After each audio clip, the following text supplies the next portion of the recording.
এখন তো যারা গভর্নমেন্ট চালাচ্ছে ফুললি নন পলিটিক্যাল লোক। আমরা যেটা সংস্কার কমিশনের প্রস্তাবনাগুলো নিয়ে কাজ করতে গিয়ে যখন দেখেছি, আমরা কিন্তু সব দল সংগঠন ব্যক্তি পর্যায় থেকেও রাষ্ট্র সংস্কার বিষয়ে একটা ব্যাপক আলাপ আলোচনা করছি। সেখানে একটা জিনিস দেখলাম যে তাদের কিছু কিছু প্রপোজাল এমন যে সর্বক্ষেত্রে রাজনৈতিক দলকে বা রাজনৈতিক দলের নেতাদেরকে ডালপালা সেটে দিতে হবে বা তাদের রাশ টেনে ধরতে হবে।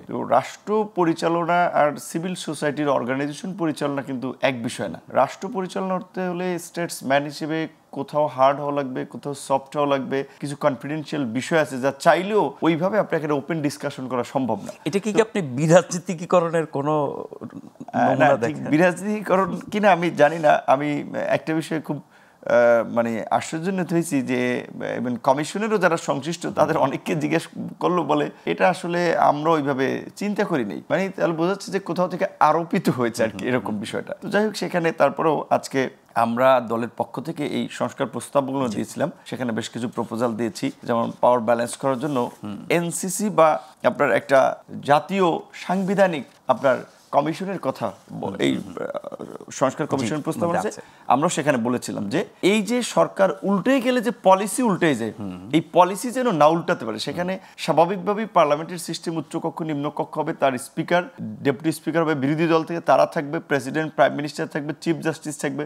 তার মানে এই যে অনেকগুলো ব্যক্তি বা অনেক স্টেক হোল্ডার একপাক্ষিক না, বহুপাক্ষিক। তার মানে নীতির প্রশ্ন একটা জাতীয় ঐক্যমত দরকার, রাইট। এক্ষেত্রে এই যদি এই সংস্কার প্রস্তাবগুলো যদি আপনার বাস্তবায়ন হয় এবং আমরা যেটা বলছি যে এই সংশোধিত সংবিধান গৃহীত হওয়ার পরে যদি নির্বাচন হয়, তাহলে কিন্তু এই যে নীতি এতদিন যেভাবে পাল্টে ফেলেছে ভবিষ্যতে কেউ পাল্টাতে পারবে না। তবে আমাদের দেশে এই নজির রয়েছে আপনার, এবং বিশেষ করে রাজনৈতিক দলের সরকারে স্বাভাবিকভাবে এই সরকারের যেমন ভালো দিক আছে আবার খারাপ দিক আছে, দুর্বলতা আছে।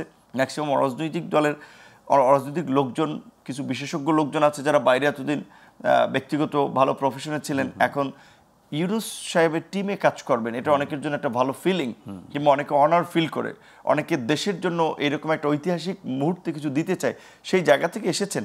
সো তাদের চিন্তাভাবনাগুলো আর আমাদের রাজনৈতিক দলের সরকারের চিন্তাভাবনাগুলোর ক্ষেত্রে অনেক ধরনের বিস্তর ফারাক আছে। কারণ রাজনৈতিক দল সেটা প্রিভিয়াস যে সরকারই হোক না কেন, তাদের ম্যাক্সিমাম প্রজেক্টের পেছনেই আগে তাদের বেনিফিটের কথা চিন্তা করে, যে এই প্রজেক্ট থেকে যার মিনিস্ট্রি তার বেনিফিট কি, সচিবের বেনিফিট কি, চিফ ইঞ্জিনিয়ারের বেনিফিট কি, মন্ত্রীর বেনিফিট কি, পার্টির বেনিফিট কি। তার মানে দুর্নীতির পথে গেলেই পরে এই সব নীতি বদলে যায় না। শুধুমাত্র দুর্নীতি না, এখানে আমরা যেটা বলছি সুবিধার কেন্দ্রিক অনেক প্রজেক্ট নেওয়া হয়।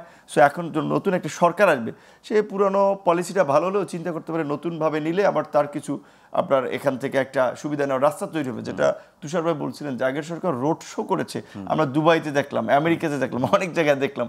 তো এই রোড শো করে কত টাকা যে পাচার করেছে তার তো কিছুটা শিবলি রুবায়তুল ইসলামের নামে আমরা ওসিডিআর থেকে একটা সংবাদে দেখেছি। তো সেই জায়গা থেকে অন্তত এই সরকারের যে ইনিশিয়েটিভটা সেটা অত্যন্ত ভালো।